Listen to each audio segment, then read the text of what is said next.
Bonsoir messieurs, dames. Alors vous voyez, on est en extérieur. On va faire quand même le cours 442 d'art dramatique. Je vous parlais la dernière fois de l'harmonisation du comédien avec le monde extérieur. L'harmonisation, qu'est-ce que c'est? Quand on parle d'harmonie, on pense à première vue d'un état d'écoute, un état de contemplation, un état impassible, un état présent. On pense à ça, l'harmonisation. Mais en vérité, ça va beaucoup plus loin dans la comédie. Dans la comédie, l'harmonisation se calcule, se prépare longtemps à l'avance. C'est-à-dire qu'une scène de théâtre se prépare des mois et des mois avant d'être jouée devant un public. Et lorsqu'il joue devant le public, il se passe une harmonisation. Cette harmonisation a été travaillée. On a prévu de s'harmoniser à tel moment et à telle heure.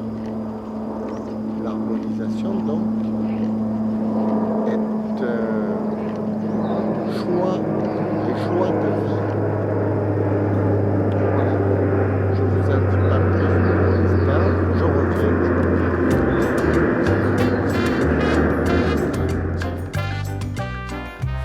Bonsoir les amis. Alors je reviens de balade et on va faire la suite du cours 442 qui était l'harmonie. Comment s'harmoniser avec le monde dans notre esprit.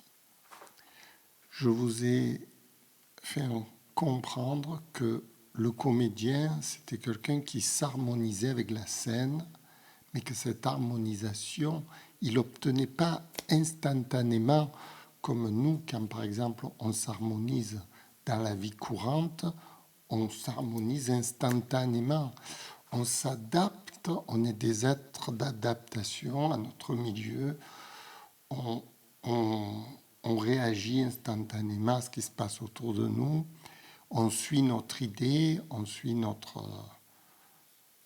activité principale et on enchaîne la vie ainsi de suite avec nos besoins et nos désirs et tout ce qu'on veut. Mais le comédien, lui, il est dans une autre philosophie de vie. C'est-à-dire que lui, il a prévu de vivre l'instant présent longtemps à l'avance. Comment se fait-il que lui, il est prévu de vivre cet instant présent que nous, on vit tous les jours? Pour nous, c'est facile de vivre. J'étais tout à l'heure en promenade, je m'adaptais au paysage, je m'adaptais aux voitures, je m'adaptais aux passants. On s'adapte facilement à notre environnement. On est en harmonie en quelque sorte avec le paysage, avec notre univers. Et qu'est-ce qui fait la différence entre un comédien et nous? C'est-à-dire que lui, il a choisi de vivre d'une certaine façon à un instant futur. C'est-à-dire qu'il va obéir à une mise en scène, à son propre scénario, à l'instant T qu'il se projette d'avance. Ça signifie qu'il prévoit l'avenir qui va lui arriver. C'est très important ce que je dis. Prévoir l'avenir. Quand par exemple je répète Anton Tchekhov, le texte d'Anton Tchekhov, je prévois de dire ce texte un peu plus tard. Donc je prévois l'avenir. Vous allez me dire, tout le monde prévoit son avenir. Et vous avez raison. Mais où est la différence entre prévoir son avenir? Par exemple, je prévois mon avenir d'aller chercher du pain. Bon, je prévois d'aller à la boulangerie, etc., de ramener du pain.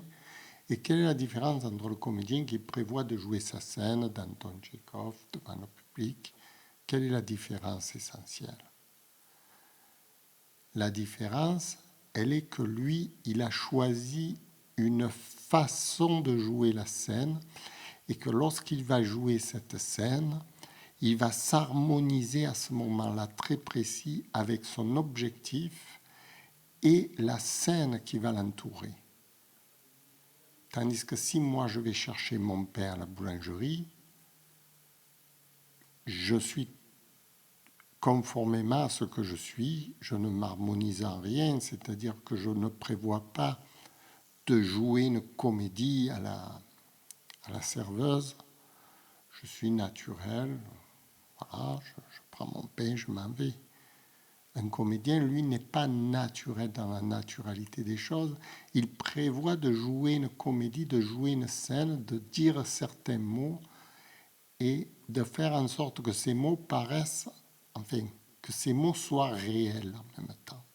C'est-à-dire que la scène qu'il joue va être tellement bien incorporée, tellement bien jouée, que ça va être du naturel.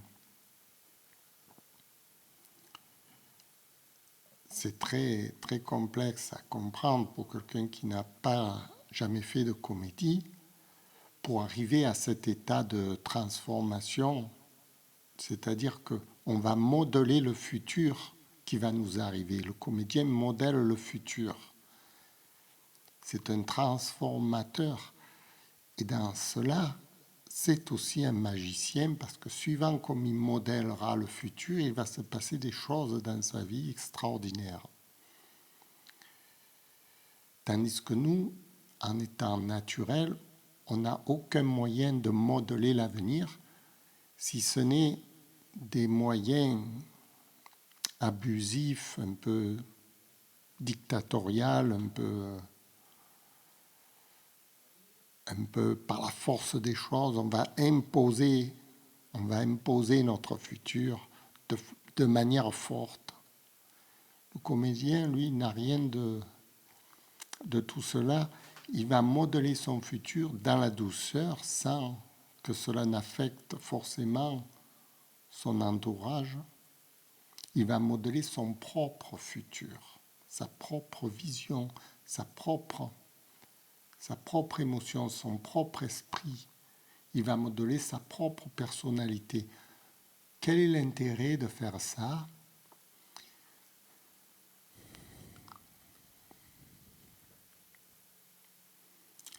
L'intérêt, c'est de réussir quand, par exemple, on modèle son esprit, on modèle son cerveau, on modèle sa façon de penser.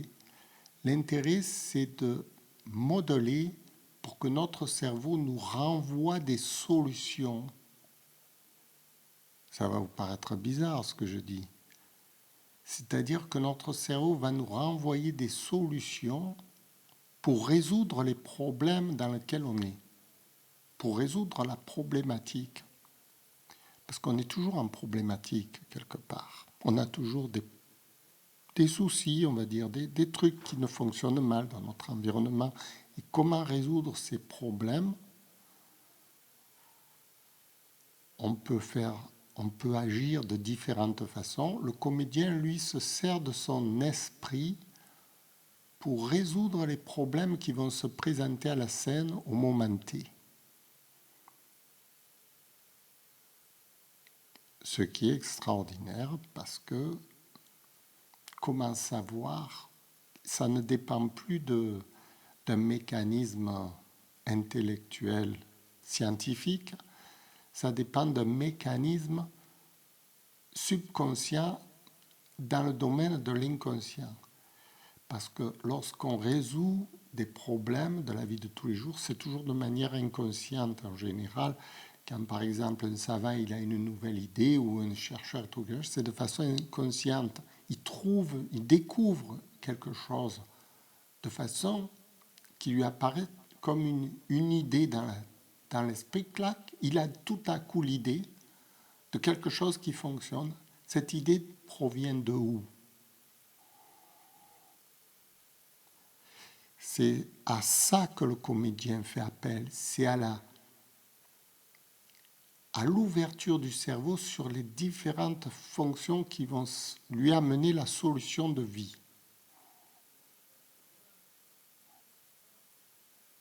Et je le prouve quand, par exemple, je fais une scène de théâtre, j'amène toutes les solutions instantanément à la scène qui se passe en direct ou indirectement. Et quand je joue avec quelqu'un, c'est pareil. J'amène la solution instantanément à la scène. Il y a quelque chose d'un peu de surréaliste, surréel dans ça, parce que c'est un phénomène qu'on ne peut pas expliquer consciemment, mais qu'on expérimente seulement, qu'on ne peut qu'expérimenter finalement. Et c'est ce que le comédien fait à la scène. Il expérimente une ouverture d'esprit, une façon de penser qu'il s'est d'abord appris. Parce que pour expérimenter cette expérience, il faut déjà programmer son cerveau. Alors, il y a la programmation neurolinguistique, la PNL qu'ils appellent, et tout ça, il y a l'hypnose ericksonienne, tout ce qui est dans la programmation de l'esprit du cerveau pour que le cerveau puisse ensuite s'ouvrir au monde et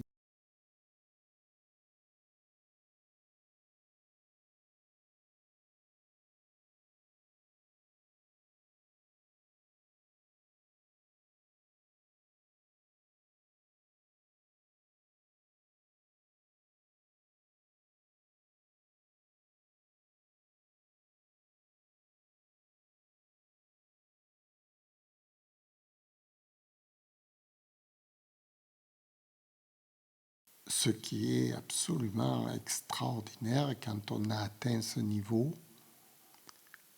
de résoudre instantanément tous les problèmes qui s'offrent à nous, nous devenons comme des génies, enfin, sans en être conscients en fait.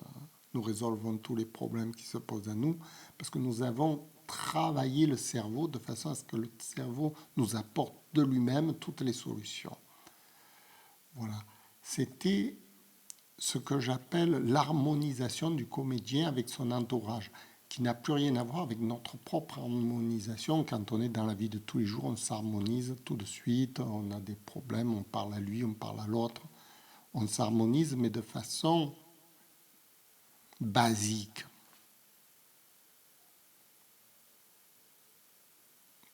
Basique.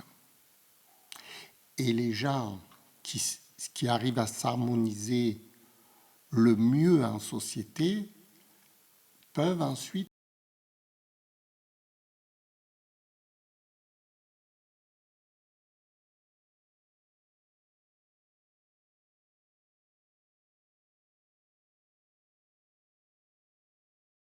apporter une valeur à la société qui est très recherchée.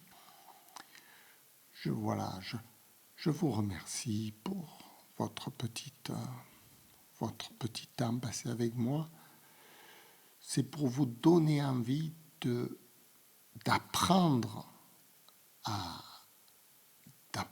jouer de votre propre corps, de votre propre esprit, pour pouvoir ensuite développer votre esprit de façon à ce que votre esprit soit capable, comme je vous dis, de s'harmoniser, c'est-à-dire de créer les solutions, d'inventer les solutions qui vous bloquent dans votre quotidien tous les jours pour avancer.